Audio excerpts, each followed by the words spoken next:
Our Constitution is a document in which we, the people, tell the government what it is allowed to do. We, the people, are free. I am adopted. I am a student.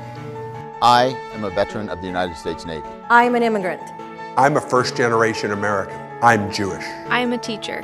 I am a Mexican-American, feminist, Unitarian Universalist. I'm a lawyer, husband, father. I am a proud citizen of the United States of America. I am an indigenous person.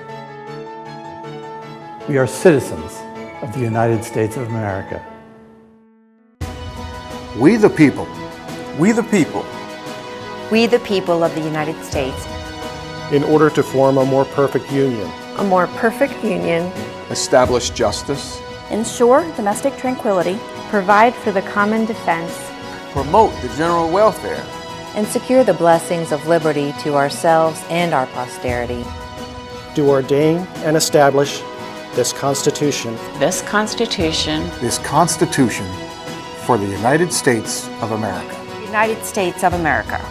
United States of America. Hello, I'm Chuck Eppolito, the 124th President of the Pennsylvania Bar Association. We're here at the National Constitution Center in Philadelphia, Pennsylvania, to kick off our series of educational videos on the United States Constitution. In a moment, I'm going to move over to Sautner's Hall, which features life-size bronze statues of 39 men who signed the Constitution and 3 who, for various reasons, dissented and refused to sign the document, which would ultimately be presented to each state for ratification. Hi, my name is Kerry Sautner, and welcome to the National Constitution Center. Right now, we're standing in Sautner's Hall. This is a fantastic exhibit that brings you back to September 17th, 1787, the moment of the signing of the United States Constitution. But that day is huge, but it's the days that lead up to this that really change the way America begins and the way it affects you today. So I want to tell you a few stories about this room, the people in it, and just remember, when we're talking about the United States Constitution, we're talking about the rights and responsibilities that you have as a citizen. This is the room where it happened, and this is the room where it begins. So in May 25th, 1787, it is a beginning of a spring, muggy season in Philadelphia. And all of these special delegates from different states are coming to Philadelphia, and they come together in the Pennsylvania State House, what we know today as Independence Hall. They get a quorum on that day, which means they have enough people to start the meeting. And what are they there to do? They're there to figure out how we're gonna run this country and what government we're gonna live under. At this point in time in America, we're living under the Articles of Confederation, and I have to be really honest with you, it's not working. Things are going really bad. The states are actually acting like different countries. 9 of the states have their own navy. They have different currency, and there's a lot of battles going on between the states. The very weak Articles of Confederation create a federal government that can't tax. So we just finished a war. You have to pay people back. You have to pay the military, and they can't raise funds to do that. There's insurrections going on in our country, civil unrest. Our country is really falling apart at this point in time.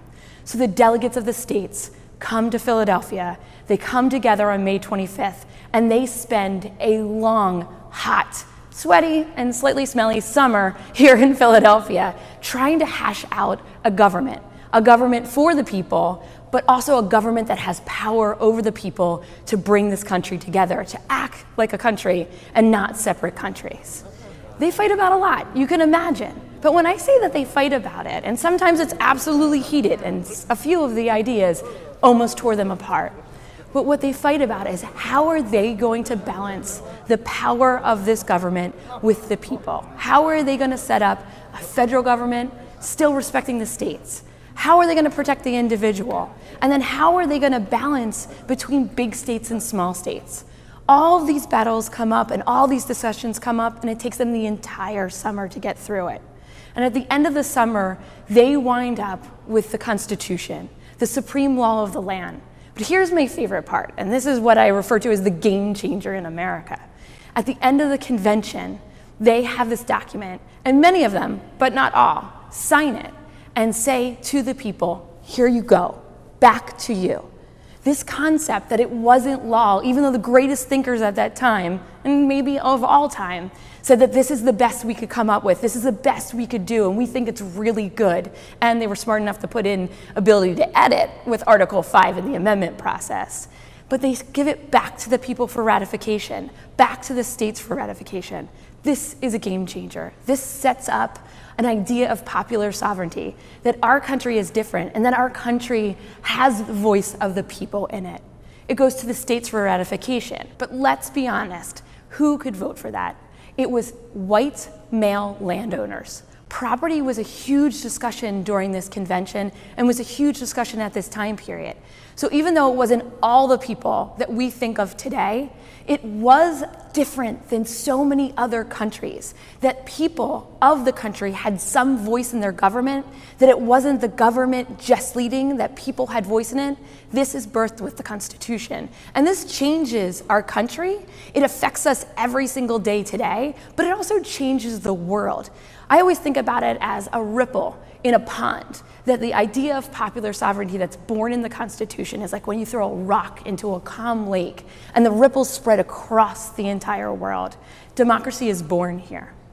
When we think about all the things they do in the Constitution, we look really closely at the battles they had during those 3 months. And they really have trouble figuring out how we're going to be represented. How are we going to break up the government and make a way that we have power for the federal government, but that it's in check? That not one branch would be too powerful and step on the other. This idea of separation of powers, of checks and balances, is what they set up. The ideas had been around in other countries before, but the way we put it together is very different. At the end of the convention, they wind up with 3 branches of government. The legislative, Congress, first, makes the laws. Second, the executive, the president. And third, the judiciary, the Supreme Court. Together, they must work together to get things done, but they all have individual jobs and responsibilities. This is brilliant.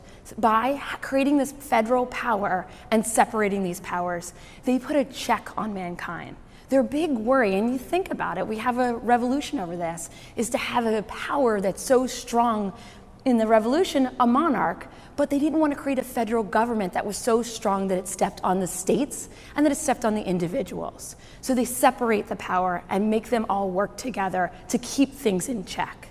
These debates are really heated at times. And one of the biggest heated debates that almost splits up this convention is around slavery. When they discuss slavery in the Constitution, you might notice they never actually use the word slavery in the United States Constitution. Men like Gouverneur Morris were in charge of the Committee of Style, and that were the people who chose how to write this document, the exact words that it would be. And they were very ashamed by this idea of embedding slavery into the Constitution, so they left the word out. But we have to be extremely honest when we're looking at this. Slavery is strongly embedded into the Constitution, and it is in multiple branches. They have a huge debate. The debate rages on, and it's not just North against South. The debates are between different states. How are we going to represent the people of a big state like Virginia and a small state like Delaware? Should it be by population, or should it be equal? They really come up with the idea of what's called the Connecticut Compromise to do both. But when they dive into the House of Representatives, which is represented by population, then they start saying, who should we count? This is how slavery really starts to infuriate the delegates and the battle begins. They wind up on a compromise. And some scholars call this compromise America's original sin. And it embeds slavery into the document in a few other ways as well. And it winds up taking a bloody civil war to end slavery in our country. The 3/5 compromise counts enslaved people as 3/5 of the population. In no way do they have a vote or a voice, but it gave the southern slave-owning states more power in the House. It also gave more southern states that owned enslaved people more power in the executive. Because when you think about the Electoral College, it's by population as well. There's a part of that that adds the population. So we wonder why most of our presidents are from slave-owning states or families who owned enslaved people until Lincoln. This is huge, and it really changes the battles that happen in this room and the legacy that they have for the Constitution. But they pushed forward. They knew that if they didn't make a compromise, they would not have a Constitution to move forward with. They make this compromise, and they move forward this balance, and they add into it an ability for the Constitution to be amended and changed. And we end slavery officially with the 13th Amendment to the Constitution at the end of the Civil War. We get back to this moment, and I always think to myself, it's September 17th, 1787, and I'm in this room. Now, I wouldn't be because I'm a female, but how about if I was in this room? And I got a chance, and this guy right here says to me, Baldwin here, says, would you like to sign the Constitution? Would I? Knowing all that I know as a modern American, would I choose to sign it? And that's a great question, because some of the guys in this room did not sign the Constitution because it was missing individual rights. And because of their protests and because of the fact that they really got everybody excited about the missing of individual rights, we have a Bill of Rights. But what happens on September 17th, 1787 is they take a leap of faith and they sign it. Many of them, the majority of them, sign it and they hand it back to the people. So on September 17th, we celebrate the signing of the Constitution, but we also, every single day, celebrate all the years between then and now, and the pieces of the Constitution that we interpret through the courts, pieces of the Constitution that we amend, and pieces of the Constitution that we read and understand through primary sources, letters between the delegates, and really dive deeply into it. This Constitution, even though it was written so many years ago, affects us every single day. You can't look at the news and not see the Constitution. And so what we want you to do is we want you to dive into historical debate about it, but we also want you to look at how it affects you today. And you can do that through the Interactive Constitution. It's our online tool that's free and on the Constitution Center's website. You go on it and you'll see the historical stories behind the Second Amendment, behind the First Amendment, behind the Constitution by the top scholars. And you'll see where they agree on so much of the past, but you'll also see where they disagree and where they say, you know what, it's still up for interpretation, it's still up for debate. Where's this discussion still going on around these hot button issues that you hear in the news every day? So we kind of challenge you here at the Constitution Center to look at the questions that you see every day in the news and look at the constitutional aspects of it and ask first, hey, what does it say in the Constitution? Is it really a constitutional question? And then dig in deeper and see where you sit in this discussion and this debate. Because all this sets up a country where we're all citizens in it and we get to discuss it and be a part of it every single day. We want to thank our friends at the National Constitution Center for allowing us the opportunity to visit this amazing resource, which exists so that people from literally all over the world can come to learn about our American story and the history of our government, which was created just across the street here at Independence Hall in this very city of Philadelphia. We encourage you to come and visit.